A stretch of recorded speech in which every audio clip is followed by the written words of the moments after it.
DNA मित्रों, America अपनी मनमानी की वजह से अपने सहयोगी देशियों में ही अलग थलग पड़ता जा रहा है। दूसरी तरफ ईरान की इस्लामिक सत्ता अपने लोगों के बीच अलग थलग पड़ती दिखाई दे रही है। दिन बीतने के साथ साथ खामनेई की हुकूमत का विरोध भी बढ़ता जा रहा है। यहां तक कि अब खलीफा के पुलिस वाले भी वर्दी उतारकर प्रदर्शनकारी बनने लगे हैं। डीएनए मित्रों, पुलिस के विद्रोह से परेशान ईरान सरकार अब इराकी मिलिशिया के भरोसे है।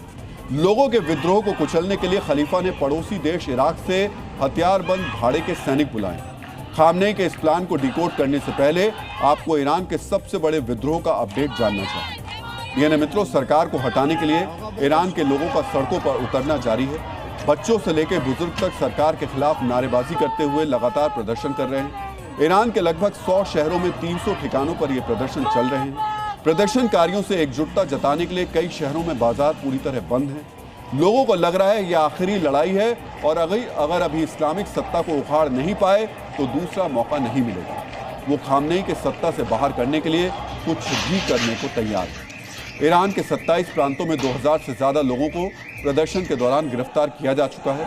हालांकि इसके बावजूद प्रदर्शन कम होने के बदले बढ़ता ही जा रहा है। लेकिन ईरान के अब्दानन शहर में जो हुआ वो खामनेई सरकार के लिए खतरे का सबसे बड़ा इशारा है।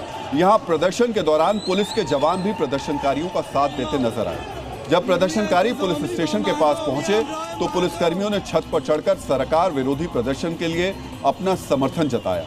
आपको भी ये तस्वीरें ध्यान से देखनी चाहिए। सोचिए, जिन सुरक्षा कर्मियों के सहारे खामनेई इस प्रदर्शन को कुचलने की उम्मीद लगा रहे हैं, अब वो भी साथ छोड़ गए। ये क्रांतिकारी बदलाव का संकेत है। अगर पुलिस या सुरक्षा बल प्रदर्शनकारियों के साथ खड़े हो जाएं तो शासन बहुत कमजोर पड़ जाता है। ईरान में 1989 की इस्लामिक क्रांति के दौरान भी ऐसा ही हुआ था, लेकिन उस वक्त सुरक्षाकर्मी इस्लामिक सत्ता लाने के साथ थे।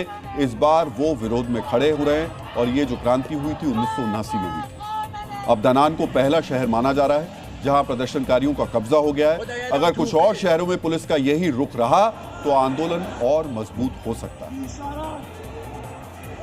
डीएनए मित्रों, एक तरफ पुलिसकर्मी प्रदर्शनकारियों से हाथ मिला रहे हैं तो दूसरी तरफ खामनेई अब दूसरे देशों के भाड़े के सैनिकों के सहारे बगावत रोकने का प्लान बना रहे हैं। आप सुनकर हैरान हो रहे होंगे, लेकिन मौजूदा विद्रोह से खलीफा की हुकूमत इतनी हिल गई है कि अब वो इराक के भाड़े के सैनिकों के भरोसे है। डीएनए मित्रों, ईरान ने इराकी मिलिशिया के लड़ाकों की भर्ती शुरू कर दी है। इन भाड़े के सैनिकों की भर्ती 4 दिन पहले शुरू की गई थी। अब तक लगभग 800 भाड़े के सैनिकों की भर्ती की गई है। यह भर्ती मुख्य रूप से 4 संगठनों से की जा रही है। इन संगठनों में कताइब हिजबुल्लाह, हरकत अल नुजाबा, सैयद अल शुहादा और बद्र ऑर्गेनाइजेशन शामिल है। बताया जा रहा है कि इराक की सरकार को इस भर्ती के बारे में मालूम है, लेकिन ईरान के बदलाव की वजह से उसने चुप्पी साध रखी है। भाड़े के ये सैनिक ईरान के मशहाद में इमाम रजा की दरगाह जाने के नाम पर ईरान आ रहे हैं और ईरान के सुरक्षा बलों में शामिल हो रहे हैं। आने वाले दिनों में ईरान में इनकी संख्या और बढ़ सकती है। मित्रों, यहां आपको इराकी मिलिशिया के बारे में भी पता होना चाहिए। मुख्य रूप से 2003 में इराक पर अमेरिका के हमले के बाद ईरान के समर्थन से कई मिलिशिया की स्थापना हुई थी। उस वक्त इनका मकसद अमेरिकी सैनिकों को इराक से बाहर करना था। वो इराक में ईरान की भूमिका भी बढ़ाना चाहते थे। 2014 में इराक के कुछ इलाकों में आईएसआईएस के कब्जे के बाद इनकी लड़ाई आईएसआईएस के खिलाफ शुरू हो गई। मौजूदा समय में करीब 2 लाख सैनिक इराक की अलग अलग मिलिशिया के तहत काम करते हैं। इनमें मुख्य रूप से शिया हैं। ये मिलिशिया इराक में स्थित है, लेकिन ईरान समर्थित होने के कारण इन पर सवाल भी उठते हैं। ईरान अभी तक इनका इस्तेमाल अमेरिका और इजराइल के खिलाफ करता रहा है, लेकिन अब वो अपने देश में विद्रोह पर काबू करने के लिए इनका इस्तेमाल कर रहा है। इसी से आप समझ सकते हैं कि खलीफा के ऊपर कितना दबाव है।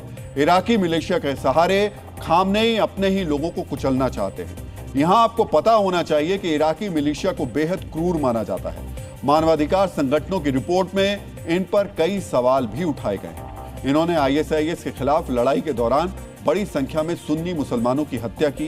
इन मिलिशिया पर अपहरण और जबरन गायब करने के आरोप भी लगाए गए। कताइब हिजबुल्लाह ने तो सुन्नी इलाकों में सांप्रदायिक हिंसा की कई घटनाओं को भी अंजाम दिया। सोचिए, जिन भाड़े के सैनिकों पर इतने गंभीर आरोप लगे हैं, अब उन्हें विद्रोह को काबू करने में लगाया जाएगा। अपने इस फैसले के जरिए खामनेई प्रदर्शनकारियों को संकेत दे रहे हैं। वो बता रहे हैं कि इस आंदोलन को खत्म करने के लिए वो कोई भी कदम उठाने को तैयार है। डीएनए मित्रों, खामनेई अपने देश में विरोधियों से निपटने के लिए इराकी मिलिशिया को मेहमान बनाकर लाए हैं। लेकिन अमेरिका खतरा कम होने का नाम नहीं ले रहा। अमेरिका को लेकर नई खबर यह आ रही है कि इजराइल के साथ मिलकर अमेरिका ईरान पर एयर स्ट्राइक करने की तैयारी कर रहा है। ट्रंप पहले ही कह चुके हैं कि अगर ईरान अपनी जनता पर जुल्म करेगा तो वो दखल देंगे। इसके बाद इजराइल के प्रधानमंत्री नेतन्याहू ने भी ईरान की जनता के साथ खड़े होने का बयान दिया। ये बयान ईरान के लिए खतरे की घंटी है। अमेरिका और इजराइल के हमलों से उसका एयर डिफेंस सिस्टम तबाह हो सकता है। यही वजह है कि ईरान अब मिडिल ईस्ट में अमेरिकी अड्डों को निशाना बनाने पर विचार कर रहा है। ईरान ने जिस तरह नेतन्याहू के बयान की निंदा की है, उससे यह भी संभव है कि वो इजराइल पर भी निशाना साध सकता है। लेकिन एक साथ घरेलू और बाहरी मोर्चे पर ईरान की लड़ाई उसके लिए एक बड़ी चुनौती साबित होगी।